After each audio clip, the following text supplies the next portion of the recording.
Olá, pessoal do oitavo ano. Vamos iniciar nossa apostila 5 da terceira etapa. E o conteúdo é África, no início do século XXI.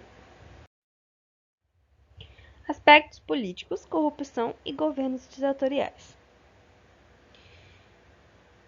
A herança do colonizador europeu foi muito forte e principalmente ficou marcado pelas guerras, né?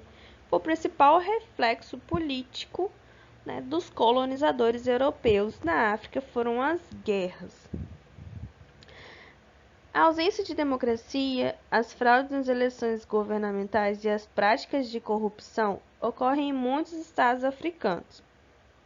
Apoiados por oligarquias nacionais e por setores das forças armadas, tem uma consequência muito grave, que é a permanência de governos ditatoriais, ou seja, a ausência de uma democracia, ou seja, todas as pessoas votarem para eleger um candidato, uma pessoa que vai governar o país.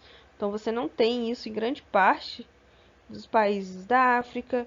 Você tem muita fraude quando tem eleição governamental. Você tem uma política muito corrupta, tem um apoio das oligarquias nacionais e das forças armadas, né? Então tudo isso faz com que alguns lugares da África vivam ditaduras que permanecem, que governos que ficam prolongados, né, nunca mudam as pessoas que governam aquela região. São sempre essas mesmas pessoas, são pessoas ditadoras, ou seja, que tem que seguir aquilo que o governante fala. Não existe uma democracia, não existe uma opinião contrária.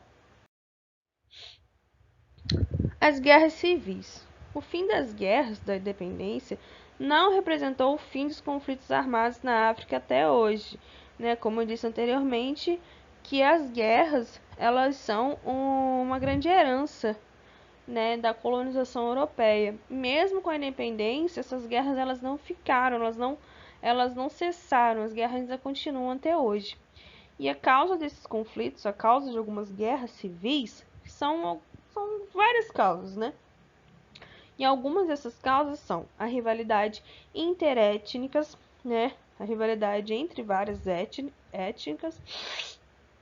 etnias, uma luta por libertação de territórios subjugados a um poder central, como eu disse, a uma ditadura centralizada a uma pessoa, né? Luta pelo domínio político e econômico do Estado, né? Uma guerra, né? Que uma pessoa só quer governar o Estado, quer ter o poder político e econômico sobre aquele lugar. Disputas por recursos minerais, entre eles o petróleo, que é uma grande rivalidade, porque o petróleo é um recurso muito rico, né, no mercado comercial. Ele é muito disputado porque ele tem um valor econômico muito alto. E temos também rivalidades religiosas, porque lá tem vários tipos de religiões, tem a pirataria na Somália, entre outros tipos de conflitos, né, outros tipos de guerras civis. Guerra civil que acontece ali no mesmo território. Não necessariamente, às vezes, essas guerras elas ocorrem tendo tiros, mortes e tudo mais. Às vezes nem tem essas coisas. Às vezes é uma guerra, um confronto, sem necessariamente você ir para cima, assim, disputas claras, né? Mais um confronto deixa um clima mais instável, né? Uma economia fica um pouco fragilizada, mas a maioria das vezes são confrontos que geram grandes problemas, né? Que geram grandes consequências, né? Além das mortes, nós temos outras consequências, como desorganizam a produção, aprofundam os problemas econômicos, consomem os recursos financeiros que poderiam ser utilizados no desenvolvimento nacional e agravam os quadros de pobreza e miséria. Como vocês sabem, a maioria dos países da África são países pobres, são países de miséria. Então, se ao invés de eles ficarem brigando, eles usassem esse recurso, tanto o recurso financeiro quanto utilizassem as forças pessoais para o desenvolvimento nacional, pode-se concluir, né, que teríamos vários países da África com outros tipos de problema e não necessariamente por falta de recursos e não necessariamente por problemas de pobreza e de miséria. Teria um investimento muito maior.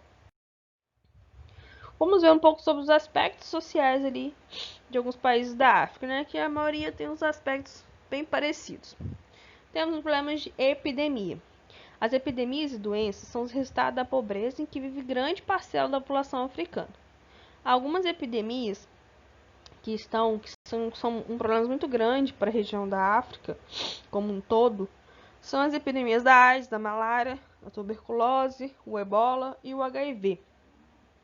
Elas estão sempre ali rodeando, né, o continente como um todo. Apesar de você ter hoje você poder ter um controle através de vacinações, através de ensinamentos de higiene, através de educação sexual, porém lá isso não é muito falado, porque eles vivem, como eu disse, uma ditadura em algumas regiões. Então são proibidos, são questões proibidas de serem ditas. Né? E infelizmente não tem muito recurso aqui. Eles utilizam os recursos para as guerras e não para investir em precaver, né, para diminuir esses problemas, que são problemas que poderiam ser resolvidos, ser amenizados. Tem outro problema, que é o problema de desnutrição. Né? Como vocês sabem, grande parte da África sofre com problema de desnutrição, com falta de alimentação, né, com a pobreza extrema. A desnutrição tem um grande problema da fome nas regiões da África. E a fome ela pode ser uma fome crônica ou uma fome aguda. Só que elas são diferentes. A fome crônica ela é decorrente da ingestão diária insuficiente de calorias e nutrientes para a manutenção da saúde. Ou seja, a fome crônica você ingere alimentos, só que tem uma ingestão muito baixa. Você come alimentos que são insuficientes, possuem calorias insuficientes para você se manter durante o dia. Então você vai, ao decorrer do tempo, vai emagrecendo, perdendo nutrientes, porque a ingestão foi muito pouca. Temos a fome aguda, que diferentemente da crônica, é caracterizada pela falta quase ou absoluta de alimentos, ou seja, não há alimentos na fome aguda. Você não come, você não ingere nenhuma quantidade de caloria, de nutriente, de nada, né? Então, na fome crônica você ainda come e ingere alguma coisa. Outros aspectos sociais são a questão dos refugiados, né? Muitas pessoas acabam saindo das regiões, né? Saindo de alguns países da África, migrando para outros lugares em busca de uma vida melhor, né? Porque lá tem muito conflito, tem a questão da fome, a distribuição de alimentos, de território, de tudo mais. Em 2016, do total de 16,5 milhões de refugiados no mundo, pouco mais de 5,4 milhões, cerca de 33%, eram africanos, ou seja, uma grande porcentagem. E essas questões elas poderiam ser muito bem evitadas, né? Caso houvesse estabilidade política e um emprego para retirar o pessoal da pobreza, né? Então, como você tem muito conflito, você não tem uma política certa, então as pessoas procuram outros lugares, né, para poder morar. Vamos agora os aspectos econômicos, né? De modo geral, o país africano não consegue se inserir no processo de globalização.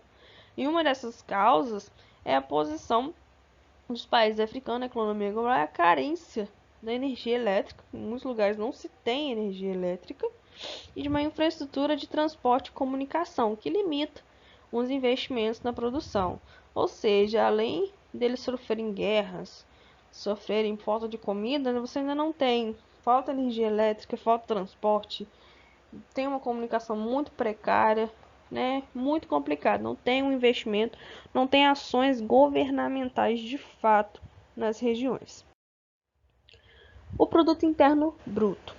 Apesar, né, de todos os problemas da África como um todo, alguns países eles se destacam na questão da economia. Né? Em 2017, a soma do PIB de todos os países africanos correspondeu a 2,2 trilhões de dólares.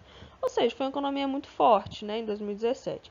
Nesse ano, a África respondeu por aproximadamente 2,8% do PIB mundial. E dentro do continente, os países que se destacaram foi a África do Sul, o Egito e a Nigéria. Né? Como eu disse, nem todos os países que compõem o continente são países pobres, são países que vivem na miséria, na fome e tudo mais. Em alguns países ele acaba se destacando por N questões na economia.